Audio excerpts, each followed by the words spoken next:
She will never confess this out loud, but the moment you become predictable, you stop being a man in her eyes and start becoming a resource, not a lover, not a challenge, a resource. And there's a very specific look she gives when that shift happens. You've seen it before, even if you didn't understand it at the time. It's not affection. It's not even desire. It's quiet recognition that you're no longer a threat to her emotions. Tell me, have you ever felt that subtle change?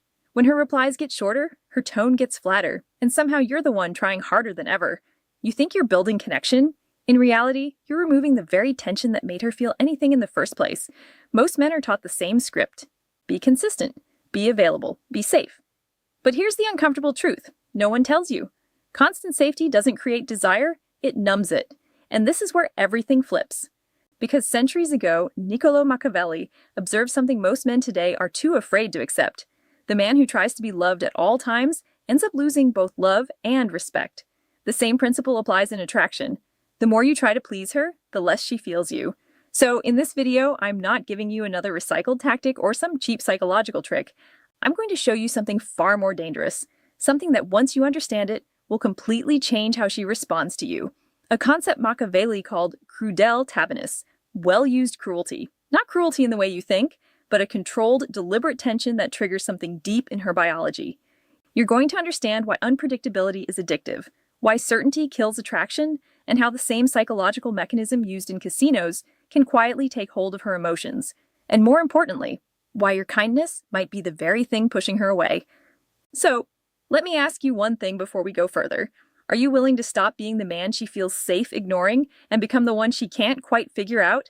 Because if not, this is where you should leave. But if you're still here, then you're ready to see what's actually been happening all along. Let's stop pretending this is random and actually look at what's happening. The numbers alone should shake you. Nearly 70% of divorces are initiated by women. Not 50, not sometimes, 70. And when you isolate college-educated women, it climbs to 90%. Pause for a second and really sit with that. Do you honestly believe 90% of those men were abusive monsters? Or is it more uncomfortable than that? Because what no one wants to admit, what you won't hear in public, is that most of these men didn't lose their women because they were too dangerous. They lost them because they became too safe, too predictable, too easy to read. I've seen this play out up close. A guy I knew, disciplined, loyal, did everything right, texted her every morning, checked in, never raised his voice, never challenged her, thought consistency was the key. At first she loved it, said he made her feel secure. 6 months later, she called him emotionally flat and left. Same man, same behavior, different perception.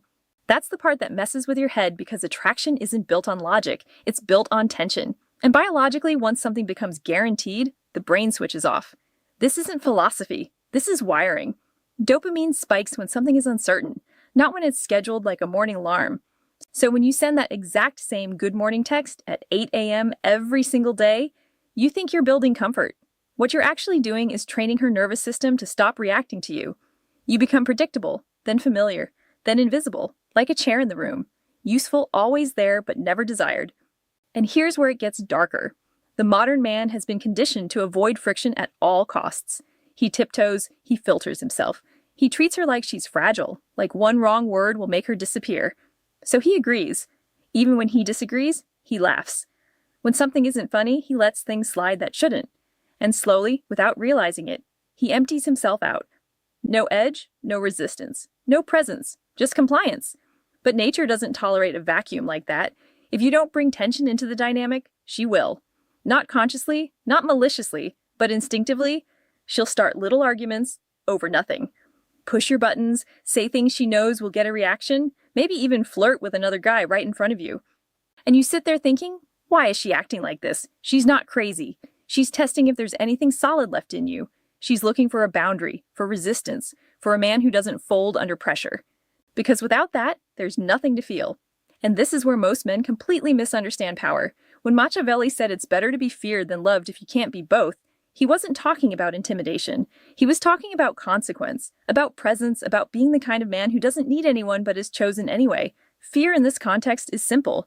It's the quiet understanding that you can walk away, that you're not trapped by your desire, that your standards are not negotiable. Most men operate from, please don't leave me. Everything they do comes from that energy. You can feel it in how they text, how they speak, how they tolerate things they shouldn't.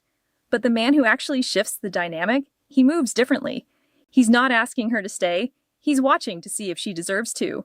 Now, here's where it gets uncomfortable because fixing this doesn't come from playing games. Silence isn't power. Ignoring her isn't power. That's what insecure men do when they're afraid to be seen. Real power is active. It's deliberate. It's what I call strategic dissonance. And it starts with something brutally simple and brutally rare: disapproval. Think about your last date.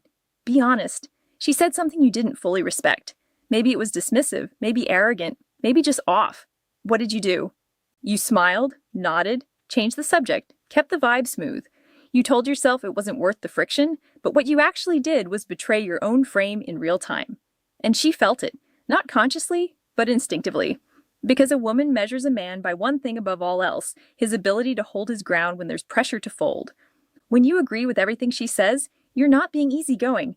You're signaling that your reality is negotiable, that your standards can be bent, that your truth is for sale, if the reward is access to her, and that is the scent of desperation. It's subtle, but once she smells it, she can't unsee it.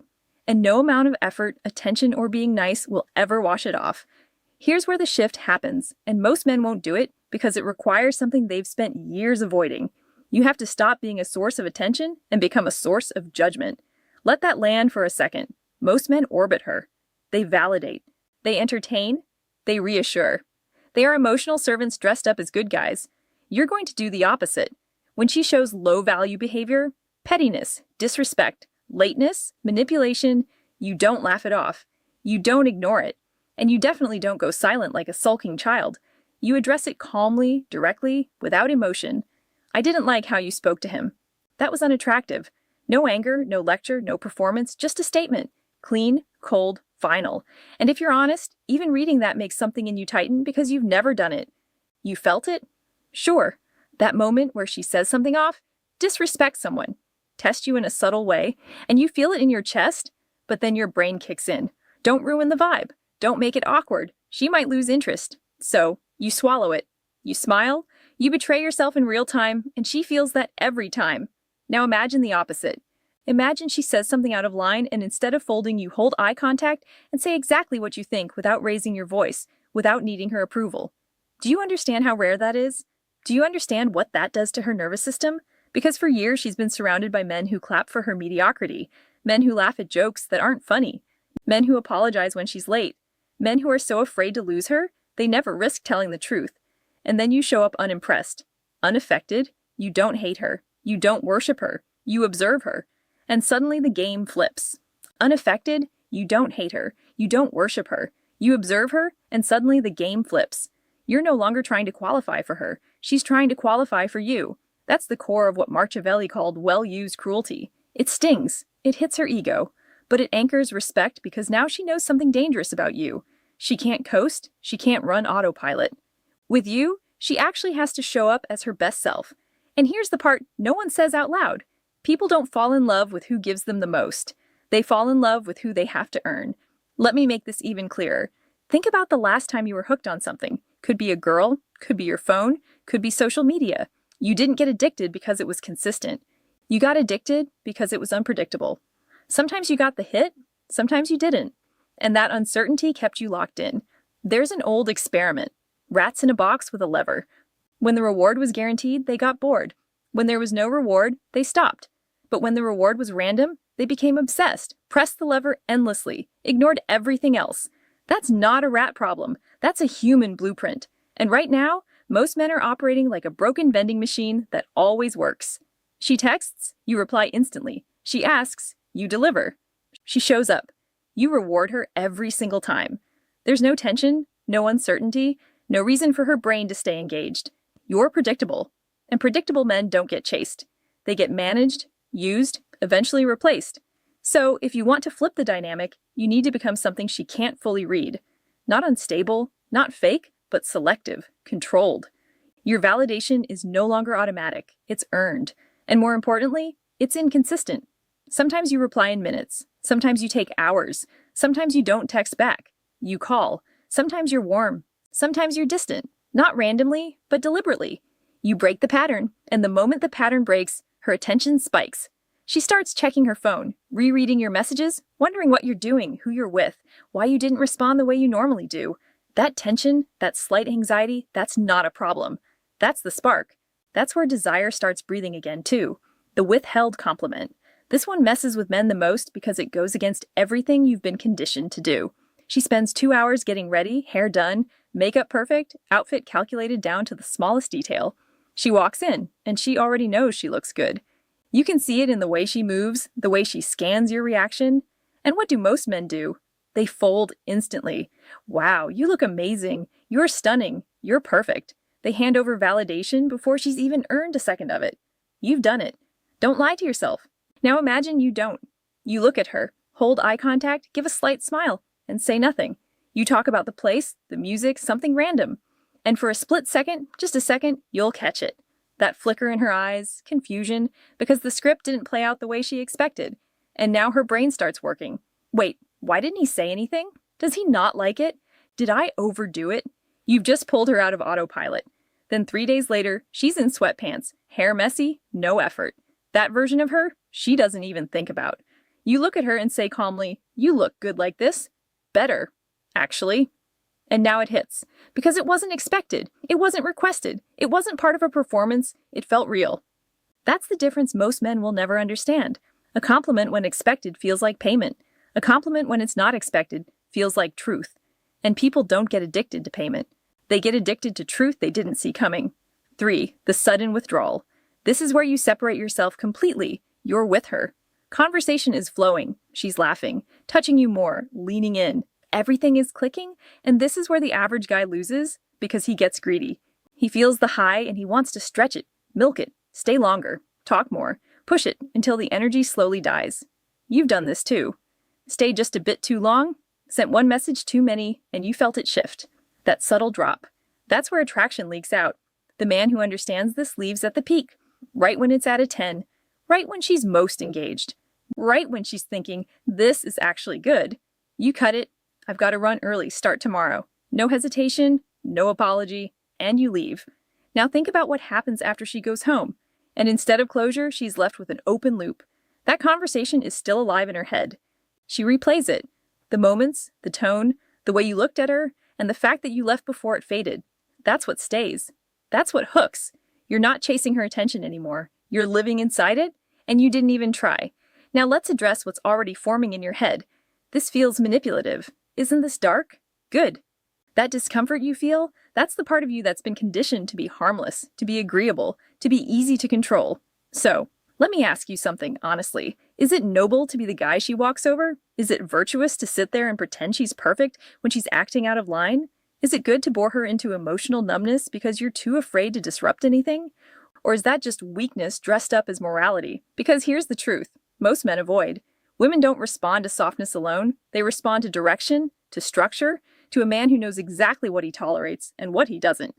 And more importantly, a man who is willing to walk away when those lines are crossed. That's leadership. And leadership isn't always comfortable. It doesn't always feel nice. The so-called nice guy, he's not actually nice. He's calculated. He's performing. He's being agreeable because he wants something in return. Attention, approval, sex. It's a silent deal. He never says out loud, "I'll be everything you want if you give me what I want." And women feel that. Even if they can't explain it, it feels off because it is. It's desperation with good manners. The man who actually holds power, he's simpler than that. He rewards what he respects. He withdraws from what he doesn't. No drama, no speeches, just standards. Clear, unshakable. And once she feels that, everything changes. There's a principle most men feel but never name. The authority of refusal. The man who can say no cleanly without flinching is the man who holds the frame. Think about it. A high-status man doesn't say yes to everything. He doesn't accept every invitation. He doesn't entertain every request. He doesn't bend just because someone expects him to. And that's exactly why his yes carries weight. Now contrast that with how most men move. She suggests something inconvenient. Last-a-minute plan, late-night call, a change that disrupts your schedule. And what do? You adjust. Yeah, sure, no problem. Even when it is a problem, even when it costs you something, you betray your own priorities just to stay in her good graces. You think that builds attraction? It doesn't. It builds silent contempt. Because every time you say yes when you mean no, she feels it, not logically, instinctively. And something in her starts to relax in the worst way because she knows this man can be moved. So here's the shift. When something doesn't align with you, you refuse. I can't do that. I've got other plans. That's it. No apology, no over-explaining, no softening the edges, so she doesn't feel uncomfortable. And watch closely when you do this. There's always a moment, a pause, a flicker, confusion first because she's not used to it. Then something else creeps in, respect, because now she understands something dangerous about you. You're not here to be managed. You're not here to be scheduled. You're not here to be controlled. And if she can't control you, she starts trying to win you. Now, let's get real for a second. All of this sounds clean in theory, but when you actually do it, your body will fight you. You'll feel it. That urge to soften your words, to add sorry at the end, to explain yourself so she doesn't misinterpret you. That's years of conditioning and you're about to break it. So here's what this looks like in real life. Not fantasy, not theory. 7 days. 7 days where you stop performing and start operating from your own standard. Days 1 and 2, you audit your agreeableness.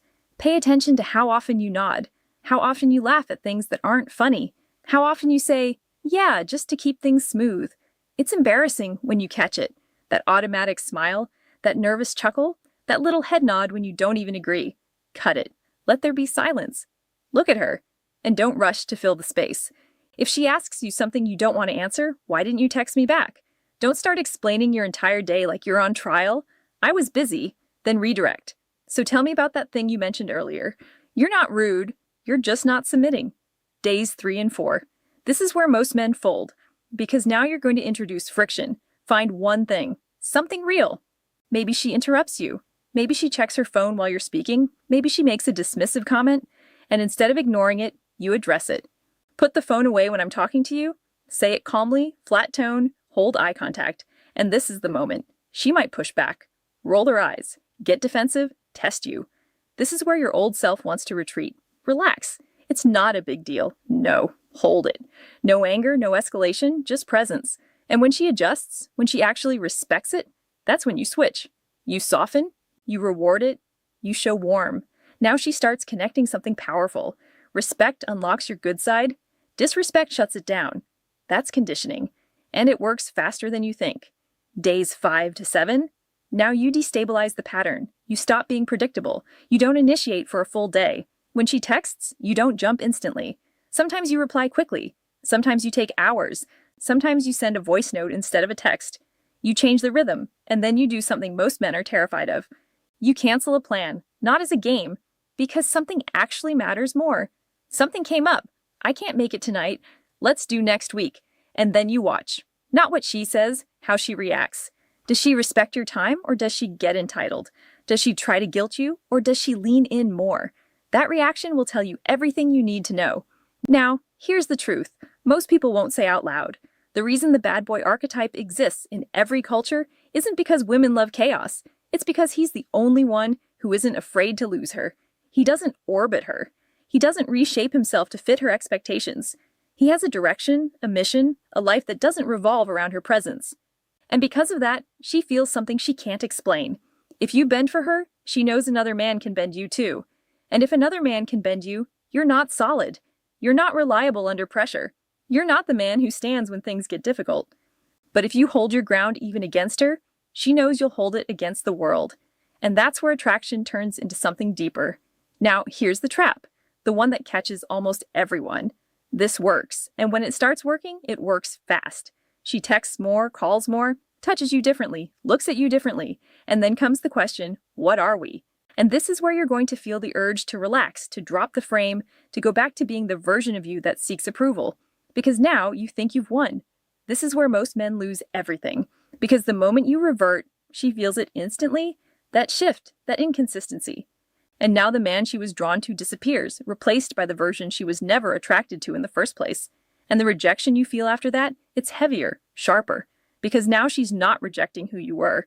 She's rejecting who you revealed yourself to be. So understand this clearly. This is not a tactic. This is not something you switch on for a week. This is a recalibration of how you see yourself.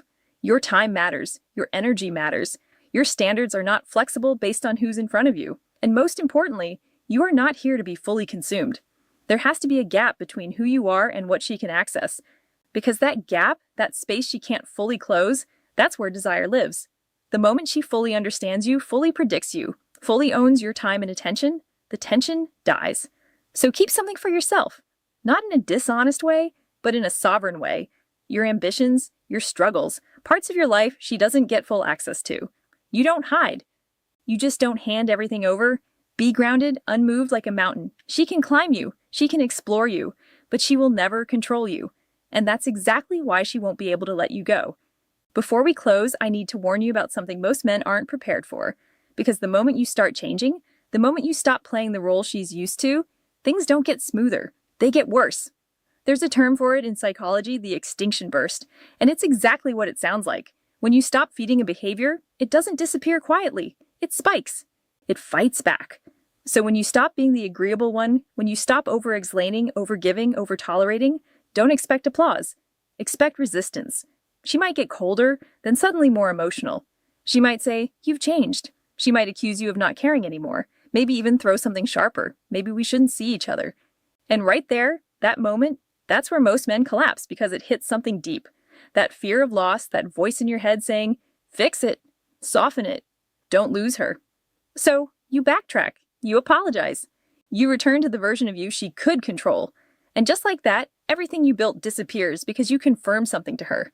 Your strength wasn't real. It was temporary. And once she sees that, she never forgets it. But if you don't fold, if you sit there calm, grounded, unaffected, not cold out of anger, but composed out of certainty, something shifts. It's like watching a storm from behind glass. You see the noise. You feel the tension, but you're not inside it. You're not reacting to every wave. And eventually the storm burns itself out. It always does. And when it does, she looks at you differently because now she knows this man doesn't break under pressure. He doesn't adjust himself every time emotions spike. He holds. And that is where respect locks in. Not surface-level attraction, not temporary excitement. Respect, the kind that stabilizes everything. Now you've got the tools. You see the pattern. You understand what most men never will. Attraction isn't negotiated. It's triggered by authority, by uncertainty, by a man who cannot be easily moved. But here's where it gets even darker. Because once you flip the dynamic, once she's the one chasing, once she's thinking about you more than you're thinking about her, a new problem appears. One most men never reach. What happens when she gets too attached? What happens when her emotions start interfering with your focus, your mission, your peace? I've seen this happen. A guy finally gets it right, stops chasing, holds his frame, and suddenly she's calling constantly, needing reassurance, pulling for more time, more attention, more access. And if he's not careful, he loses himself again, just in a different way. This is where control becomes management, where you don't just create attraction, you regulate it. There are ways to do that, methods that keep her invested without letting her consume your world. But that's a deeper layer. And if I give you that now without you mastering this first, you'll misuse it and it will backfire. So for now, focus on this. You are not here to be chosen. You are here to choose. You are not here to please. You are here to evaluate. And the moment you truly internalize that, not as a line, but as your default state, everything changes. So if you're done being the spectator in your own life, if you're done negotiating your value for attention, then mark it. Not for me, for you. Write it down. Say it out loud if you have to. I am the prize. Because that sentence, if you actually live by it, will cut away the version of you that's been holding you back this entire time. And what replaces it is not softer, is not safer, but it's real. Now, listen carefully because this is where most men think they understand the game, but they don't. In the next video, I'm going to break down the one test she gives without even realizing she's giving it that decides whether you become temporary or completely irreplaceable. And the dangerous part, you've already been tested multiple times. You just didn't see it. So, if you think you've understood everything up to this point, wait until you see that. That's where the game stops being theory and starts becoming control. That video drops tomorrow. Don't miss it. But for now, you need to go deeper into this. There's a video on your screen right now. Watch it. It connects directly to what you've just learned, and it will sharpen this edge even further. If you skip it, you're leaving leverage on the table. So, click it, stay in this state, and keep building the frame most men will never have. And if you haven't already, subscribe and like the video. Most men will never understand the game, but you do.